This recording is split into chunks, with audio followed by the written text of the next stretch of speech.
Ahoj, vítajte pri ďalšom videu Autist TV. Dnešná téma bude stres, zvládanie stresu a hnevu, ktorú som sľuboval už docela dlho a jak si som sa k tomu ešte nedostal, tak doháňam restíky, som tu a točím. No a čím by som začal, nech to bytočne nenaťahujem, chcel by som vysvetliť taký mechanizmus, ako to funguje u Aspíkov, Aspergerov, hej, alebo autistov, keď sa nám napríklad presítia zmysly, lebo vy čo to neviete, tak sú v podstate u nás dva také stavy. Po slovensky to nemá nejaký špecifikovaný názov, aspoň teda neviem, že by malo. A v anglických komunitách sa používa shutdown a meltdown. Čož shutdown znamená, že sa človek úplne uzavrie do seba, hej, nereaguje, snaží sa proste nič nevnímať, v prípade si dá ruky na uši, zavrie oči, môže začať kývať a tak rôzne. A meltdown je naopak úplný výbuch zlosti, prejav taký úplný agresivity ako keby. A to si práve vysvetlím, ako to funguje. Čiže keď sa niekto z nás, autistov, dostane do nejakej situácie, hej, v ktorej sme nejako zmyslovo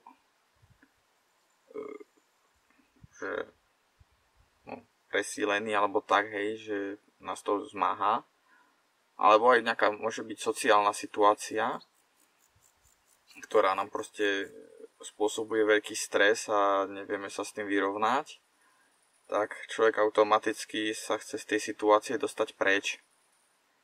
No a pokiaľ utečie včas a nemusí sa tým ďalej zapodievať, tak OK, nič sa nestane, človeka to trošku vyčerpá, ale dobre.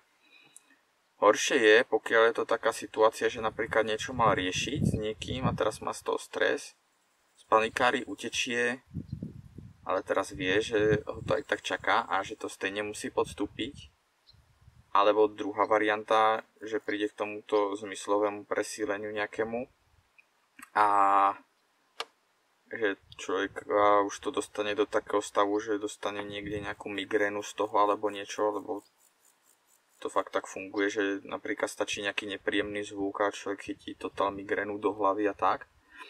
Tak vtedy dochádza k tomu shutdownu, že my sa vlastne niekam trochu vzdialíme, uzavrieme sa do seba a proste potrebujeme to akoby stráviť v tej hlave. A pokiaľ by sa stalo, že to nemáme ako urobiť, že človek nemá to ako stráviť a uzavrieť sa, odizolovať sa od toho všetkého, čo v ňom vyvoláva ten chaos v tom mozgu, no tak vtedy už to môže prejsť práve do toho meltdownu, kedy človek už vyslovene ako keby sa možno až odosobňoval, že bych najradšej proste tým duchom ušiel z toho tela a už nevie proste to vydržať, tak vtedy môže prísť k výbuchu zlosti. A to už proste človek správa prakticky nepríčetne. Ako možno má nejakú seba kontrolu do určitej miery, ale je značne obmedzená. Hej, ako mne sa napríklad stalo, keď som zablúdil autom, zlyhala mi všetká navigácia, telefón mi nešiel, lebo som to mal v jednom všetko. Teraz som nevedel kam ísť, bol som sám, nemal som sa o koho opreť. A to bola proste situácia, z ktorej som nemal ako uniknúť absolútne a tak ma úplne prepadla tá zúrivosť a chytil som totálny nepríčetný záchvat. Hej. A zase naopak napríklad stalo sa mi iná vec. Sesternici som opravoval počítač a dohodli sme sa na nejakej cene, ale zistil som, že tam jeden diel bude treba ešte dokúpiť, že som na to zabudol, nedomyslel som to a teraz som mal stres z toho, že budem musieť po nej pýtať viac, čo bolo mimo dohody, hej, ako možno vám to príde vtipné, no dobre, takej to poviem, aj to sesterka, máme dobré vzťahy. No ale aj tak proste ja, keď niečo sľúbim a nemôžem to splniť, tak ma prepadne strašná úzkosť, uzavriem sa, no ja som vtedy, ako oni bývajú na poschodí, ja som zbehol až do pivnice a tam som zaliezol kdesi do chladku ku mrazáku a musel som to rozchodiť proste. Čiže to bol taký prípad shutdownu. No a napríklad, ako povedal by som, že čo teraz robiť, ak narazíte na človeka, autistu, Aspergera, to je jedno, ktorý je v stave tohto shutdownu alebo meltdownu. A môže ísť proste dieťa, dospelý, to je jedno. V podstate ide o to, že pokiaľ vidíte, že je v takej situácii, ktorá mu robí zlé, snažte sa ho z tej situácie dostať. Aj pomôcť mu proste dostať sa z toho. Keď mu poviete ukľudni sa, tým ho len viac naštvete. To proste nejde. No. A späť k tej situácii. Že ide o to človeka dostať z toho von a proste nehovoriť, že ukľudni sa, to zvládneš a tak, pretože ten človek cíti, že to nezvládne tú situáciu a potrebuje proste ten mozog nejako nechať oddychnúť, všetko to spracovať, aby sa ukľudnil. A proste to nemá cenu snažiť sa nejako ukľudňovať na silu rečami ukľudni sa. Nerobte to, tým nás len viac vytočíte, zhoršíte situáciu. No a pokiaľ už by sa dostalo do toho stavu uzavretia, tak zase najlepšie nechať na pokoji, odrušiť vonkajšie vplyvy.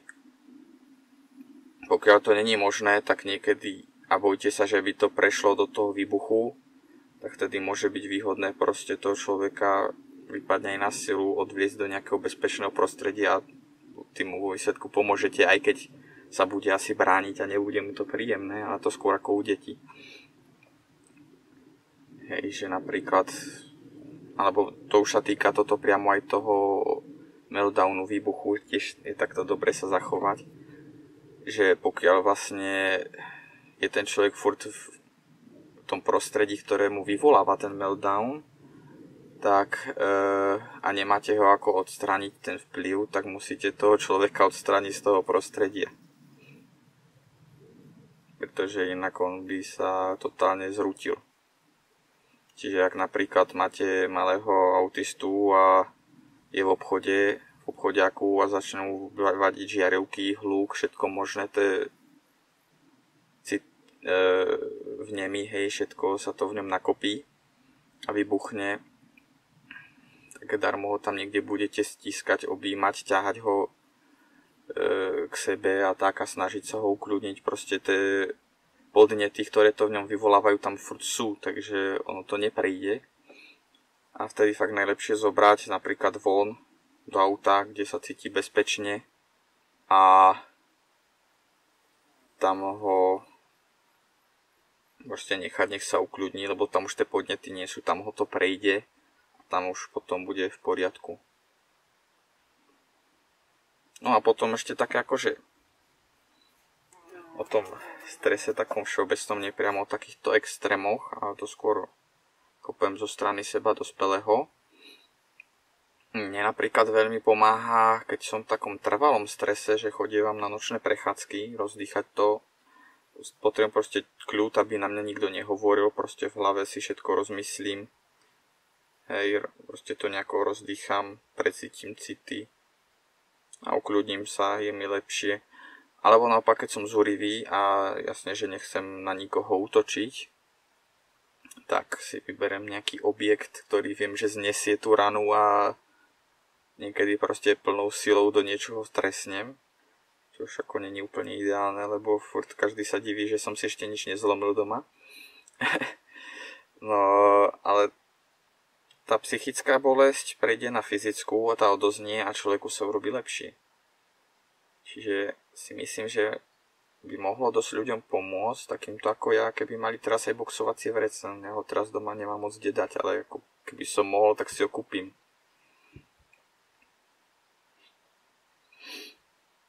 No, a čo by som ešte k tomu povedal? No taký stres dlhodobý, chronický, že už človek má také úzkosti, strach zo života, ako ja teraz mám takú depresiu, či si vôbec niekedy nájdem prácu, čo mám s tým robiť a tak.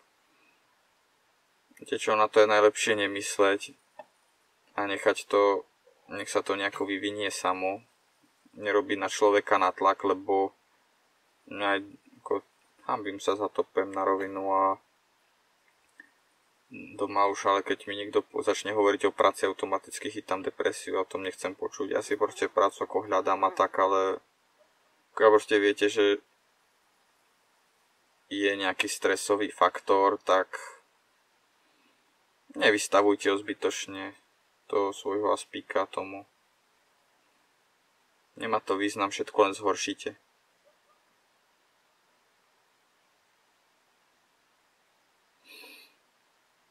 A tým by som asi zhruba to video uzavrel, neviem. Tak ak máte nejaké otázky, píšte do komentárov, či na Facebooku, či tu, alebo aj v skupinách, kde to zdieľam. To je jedno, ja si to nájdem. Ja rád odpoviem. A zároveň vás chcem poprosiť, jeden môj kamarát, tiež aspík, Tomáš Kourek, ahoj, ťa pozdravujem, natočil, no. On točí tiež videa ináč, to dám odkaz tu pod video, nech si pozrite jeho kanál. A on ma poprosil, že by som mohol urobiť tému o tom, ako nás vidia druhí ľudia. Keďže to samozrejme, ja to neviem, ja si to môžem mysleť, ale chcem vás poprosiť, dám aj pod video, aj tam, kde to budem zdieľať, rovno všade odkazy, aj na stránke Autist TV na Facebooku to dám. Urobím formulár, v čase zverejnenia videa už tam bude a chcem to od vás vyplniť. Budú tam proste nejaké otázočky o tom, ako nás vnímate a chcem na základe toho spracovať video. A prosím, ako fakt, buďte úprimní, napíšte tam kľudne všetko negatívne, čo sa vám na nás nepáči. Ja to chcem vedieť. Foťak sklamal, ale moja chyba, zabudol som vymazať pamäťovku predom, tak ma trhlo pred koncom. Ale v podstate som povedal, čo som chcel, tak sa nerozlúčim. Takže majte sa krásne, majte sa radi, buďte sa s pekmi kamarádi. Ahoj.